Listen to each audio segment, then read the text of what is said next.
በአሁኑ ሰዓት በአሜሪካ የስልጣን ማማና በዋሽንግተን ዲሲ የፖለቲካ አውድማ ላይ የሚታየው ትዕይንት ከአንድ ታላቅ ሀገር መሪ ይልቅ የቆሰለ አንበሳ የመጨረሻውንና ብርቱን ግሳት ለማሰማት እንደሚዘጋጅበት አይነት እጅግ አስፈሪና አስገራሚ ድራማ ሆኗል። ፕሬዚዳንት ዶናልድ ትራምፕ በሁለተኛ የስልጣን ዘመናቸው ታይቶ የማይታወቅ የፖለቲካ ማዕበል እየገጠማቸው ይገኛል። በአንድ በኩል በመካከለኛው ምስራቅ የከፈቱትና ኦፕሬሽን ኤፒክ ፊውሪ የተባለው ጦርነት የአሜሪካን ኢኮኖሚ እያደቀቀው መምጣቱ፣ በሌላ በኩል ደግሞ በገዛ ፓርቲያቸው አባላት እየደረሰባቸው የታሪክ ክደትና የስልጣን ገደብ ውሳኔ ትራምፕን ወደማይፈለግ የፖለቲካ አጣብቂኝ ውስጥ ከቷቸዋል። ይሁን እንጂ ትራምፕ ለሽንፈት እጅ የሰጡ መሪም አይደሉም። ይልቁንም ያንን የደረሰባቸውን ውርደት ወደ ታላቅ ህዝባዊ አመፅና የኃይል ማሳያ ለመቀየር አዲስና ዓለምን ያስደነገጠ ስልት ነድፈው ብቅ ብለዋል። ማምሻውን ትራምፕ ያስተላለፉት መግለጫ በመጪው ሰኔ 24 ቀን በዋሽንግተን ዲሲ የሰልፎች ሁሉ መጨረሻ የተሰኘ ታላቅ ህዝባዊ ስብሰባን እንደሚጠሩ አብስረዋል። ይህ ሰልፍ ዝም ብሎ የአሜሪካን 250ኛ ዓመት የምስረታ በዓል ማክበሪያ ሳይሆን ትራምፕ በገዛ ወገኖቻቸው ለደረሰባቸው ክደት የሚሰጡት አውዳሚ አጸፋና ደጋፊዎቻቸውን በዋሽንግተን ጎዳናዎች ላይ በማዝነብ ኮንግረሱን ለማንበርከክ የያዙት የመጨረሻው ካርድ ነው። የትራምፕ ቁጣና ስጋት የመነጨው በትናንትናው ዕለት በተወካዮች ምክር ቤት ከደረሰባቸው መራራ ሽንፈት በኋላ ነው። በሪፐብሊካን የሚመራው ምክር ቤት አራት የትራምፕ የቅርብ ወዳጆች የነበሩት አባላት ከዲሞክራቶች ጋር በማበር የፕሬዝዳንቱን የጦርነት ስልጣን እንዲገደብ መወሰናቸው ትራምፕን በቁም ቅዠት ውስጥ ከቷቸዋል። እነዚህ አራት ሪፐብሊካኖች ቶማስ ማሴ፣ ቶም ባሬት፣ ዋረን ዴቪድሰን እና ብሪያን ፊትስፓትሪክ በፓርቲያቸው ውስጥ ትልቅ ስንጥቅ የፈጠሩ ሲሆን ትራምፕ ሀገር ወዳድነት የጎደላቸው በማለት ቢረግሟቸውም የደረሰው ፖለቲካዊ ስብራት ግን በቀላሉ የሚጠገን አልሆነም። በተለይም በመጪው የኖቬምበር አጋማሽ ምርጫ የሪፐብሊካን ፓርቲ ትልቅ ሽንፈት ሊገጥመው ይችላል የሚለው ስጋት ትራምፕን ደጋፊዎቻቸውን በአስቸኳይ እንዲያሰባስቡ አስገድዷቸዋል። ትራምፕ አሁን ላይ ኮንግረሱን የሚፈሩት በሕግ ብቻ ሳይሆን ህዝባዊ ቅቡልነታቸውን እያጡ መሆናቸውን ስለተረዱ ነው። ነዳጅ $4 ከ26 ሳንቲም በደረሰባት አሜሪካ 64 በመቶ ህዝብ ጦርነቱን መቃወሙ በትራምፕ ላይ ታላቅ ስነ ልቦናዊ ጫና ፈጥሯል። ለዚህ ነው ታዲያ ማግኒፊሰንት ዋሽንግተን ዲሲ በማለት በገለጿት ከተማ ላይ ታይቶ የማይታወቅ የድጋፍ ሰልፍ በመጥራት ስልጣናቸው ገና እንዳልደበዘዘ ለዓለም ለማሳየት የቆረጡ ትራምፕ በስትሩዝ ሶሻል ገጻቸው ላይ ባሰፈሩት መልእክት ይህ ሰልፍ በሁሉም ደረጃ ልዩ ይሆናል ብለዋል። ፕሬዚዳንቱ በንግግራቸው ውስጥ የገዛ ወገኖቻቸውንና ተቃዋሚዎቻቸውን ተሸናፊዎች በማለት ማጣጣላቸውን የቀጠሉ ሲሆን ሰልፉን ደግሞ ታሪክ አይቶት የማያውቀው ታላቅ ክስተት ሲሉ አወድሰውታል። ትራምፕ አክለውም ተሰጥኦ የሌላቸውንና እናንተን ለማስተኛት ከፍተኛ ክፍያ የሚጠይቁ ዘፋኞችን አንፈልግም፣ ሁሉም ቤታቸው እንዲቀመጡ ነግረናቸዋል በማለት ከዚህ ቀደም በፍሪደም 250 ኮንሰርት ላይ ሊሳተፉ የነበሩና በኋላ ላይ ራሳቸውን ያገለሉ አርቲስቶችን በምሬት ነቅፈዋል።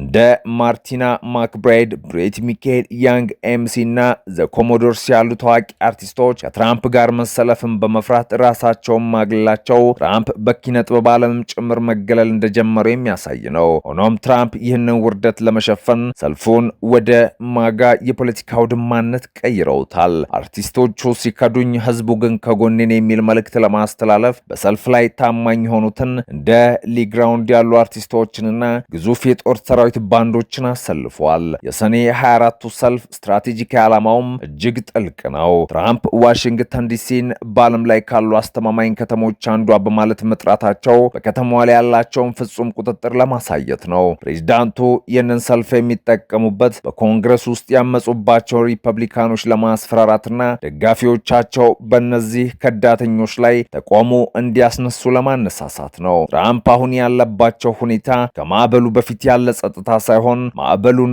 ራሳቸው ፈጥረው ዋሽንግተንን ሊያጥለቀልቋት ማቀዳቸውን ያሳያል። በሰልፉ ላይ የዩኤስ አርሚ ባንድ፣ ፐርሺንግስ ኦን እና ፕሬዚደንትስ ኦን የተሰኙት የባህር ኃይል ባንዶች እንዲገኙ ማድረጋቸው ፕሬዚዳንቱ አሁንም ቢሆን የጦር ኃይሉ ጠቅላይ አዛዥ መሆናቸውንና ወታደራዊ ኃይሉ ከሳቸው ጀርባ መሆኑን ለተቀናቃኞቻቸው ለማሳየት ያለመ ነው። ይህ በትክክልም ወታደራዊና ፖለቲካዊ ኃይልን የቀላቀለ የጡንቻ ማሳያ ድራማ ነው። ትራምፕ በመጪው የአጋማሽ ምርጫ የገጠማቸውን ስጋት ደግሞ ይበልጥ አሳሳቢ ሆኗል። ጦርነቱ ያስከተለው የኑሮ ውድነትና የነዳጅ ዋጋ መናር የሪፐብሊካን ደጋፊዎችን ሳይቀር ተስፋ ያስቆረጠ ይገኛል። ትራምፕ ይህንን የተቃውሞ ስሜት ለመቀልበስም ሰልፉን እንደ አዲስ የፖለቲካ ትንሳኤ ሊጠቀሙበት አቅደዋል። በሰልፉ ላይ ኦፔራ ዘፋኙ ክሪስቶፈር ማቺዮ ሊሶንዶርማና ጎልድ ብለስ አሜሪካ የተሰኙትን አነቃቂ ዜማዎች እንዲያቀርብ መታዘዙ የደጋፊዎቻቸውን ስሜት እስከ ጥራዝ ነጥብ ድረስ በመጫር በትራምፕ ላይ የተነሳውን ህዝባዊ ተቃውሞ ወደ ትራምፕን የማዳን ዘመቻም ለመቀየር ነው። ቫኒላ አይስ የተባለው አርቲስት 100% ከትራምፕ ጋር ነኝ ማለቱ ለፕሬዝዳንቱ ትልቅ ማበረታቻ ቢሆንም አብዛኛው የሆሊውድና የሙዚቃ ዓለም ግን ለትራምፕ ጀርባውን ማዞሩ ግንኙነቱን ብቸኛ አድርጎታል። በተጨማሪም ትራምፕ ሰልፉን የሚጠቀሙበት ሌላው ስውር ምክንያት በኢራን ድርድር ላይ ያላቸውን የበላይነት ለማሳየት ነው። ትራምፕ እኔ ከኢራን ጋር የመጨረሻውን ታላቅ ስምምነት እያደረግኩ ባለሁበት ሰዓት ኮንግረሱ ክንፌን ለመስበር እየሞከረ ነው በማለት በውጭ ሀገር ለሚገጥማቸው ማንኛውም ዲፕሎማሲያዊ ውድቀት ኮንግረሱን ተጠያቂ ለማድረግ ቅድመ ዝግጅት እያደረጉ ይገኛሉ። ይህ የተበዳይነት ፖለቲካ ደጋፊዎቻቸውን ይበልጥ እልህ ውስጥ እንዲገቡና በኮንግረሱ አባላት ላይ ከፍተኛ ጫና እንዲፈጥሩ የሚያደርግ ነው። ትራምፕ በሰልፉ ላይ ከፍተኛ ክብር ያለው ጨዋ ሰው ፕሬዚዳንት ዶናልድ ጄ ትራምፕ በማለት ራሳቸውን መጥራታቸው ራሳቸው ላይ ያላቸውን የማይናወጥ እምነትና ለተቀናቃኞቻቸው ያላቸውን ንቀት ቁልጭ አድርጎ ያሳያል። ይህ የሰኔ 24ቱ ሰልፍ በአሜሪካ ታሪክ ውስጥ አዲስ ምዕራፍ ሊከፍትም ይችላል። በአንድ በኩል ትራምፕ ደጋፊዎቻቸውን በማነሳሳት የስልጣን ዘመናቸውን ለማራዘም ሲጥሩ፣ በሌላ በኩል ደግሞ ይህ ሰልፍ በዋሽንግተን ዲሲ አዲስ ትርምስና ግጭት ሊወልድ ይችላል የሚል ስጋት አለ። ፕሬዚዳንቱ በሪፐብሊካኖች መከዳታቸው በፓርቲ ውስጥ ያለው የስልጣን ሽኩቻ ወደ አደባባይ እንዲወጣ አድርጎታል። ትራምፕ አሁን ላይ ብቸኛው ንጉስ መሆናቸውን ለማረጋገጥ የሚሳኤል ናዳን በኢራን ላይ የሰልፈኞችን ናዳ ደግሞ በዋሽንግተን ላይ ለማዝነብ ተዘጋጅተዋል። የአሜሪካ 250ኛ ዓመት በዓል በትራምፕ እጅ ወደ ፖለቲካዊ መሳሪያነት ተለውጧል። በዚህ እጅግ አስጨናቂና አስደንጋጭ በአሜሪካ የፖለቲካ ታሪክ ውስጥ አዲስ ምዕራፍ ይከፍታል ተብሎ የሚጠበቀው ታላቁ ሰኔ 24ቱ ሰልፍ በቀጣዩ የሚጠበቁት ክስተቶች የአገሪቱን ብቻ ሳይሆን የመላውን ዓለም የጂኦፖለቲካ አቅጣጫ የሚወስንም ይሆናል። ፕሬዚዳንት ዶናልድ ትራምፕ ይህንን የሰልፎች ሁሉ መጨረሻ ብለው የጠሩትን አጋጣሚ እንደ ተራ ክብረ በዓል ሳይሆን እንደ ወታደራዊ ኦፕሬሽንና እንደ ፖለቲካ ክስተት ጥሪን እያዘጋጁ የሚገኙት። አሁን የምንመለከተው የሰኔ 24ቱ ሰልፍ ዝም ብሎ የሙዚቃና የንግግር መድረክ አይደለም። ይልቁንም የአሜሪካን ዲሞክራሲ ህልውና የሚፈትን ታሪካዊ ክስተት ነው። ትራምፕ በሪፐብሊካኖች የመከዳታቸውን ቁጭት ለመወጣት በመጪው ምርጫ የመሸነፍ ፍርሃታቸውን ለመሸፈንና የኢራን ጦርነት እንደ ስኬት ለመሳል ይህንን ሰልፍ የመጨረሻው መሸሸጊያ አድርገውታል። ዓለም በድንጋጤ እየተመለከተቻቸውም ትገኛለች። የትራምፕ የሰኔ 24ቱ ሰልፍ የፖለቲካ ህልውናቸውን ለማቆየት የሚያደርጉት ታላቅ ቁማር ነው። በሪፐብሊካኖች የተከዱትና በህዝብ ተቃውሞ የተከበቡት ትራምፕ ወደ ህዝባዊ ኃይል በመመለስ የመጨረሻውን የስልጣን ትግል ለማድረግ ቆርጠው ተነስተዋል። የሊግራውንድ ዜማ፣ የክሪስቶፈር ማቺዮ ድምፅና የጦር ሰራዊቱ ባንድ ጩኸት ተደምረው ዋሽንግተንን ሲያናውጣት የዓለም ፖለቲካ በዚሁ ታላቅ ፍንዳታ ውስጥ ሆኖ ውጤቱን ይጠባበቃል።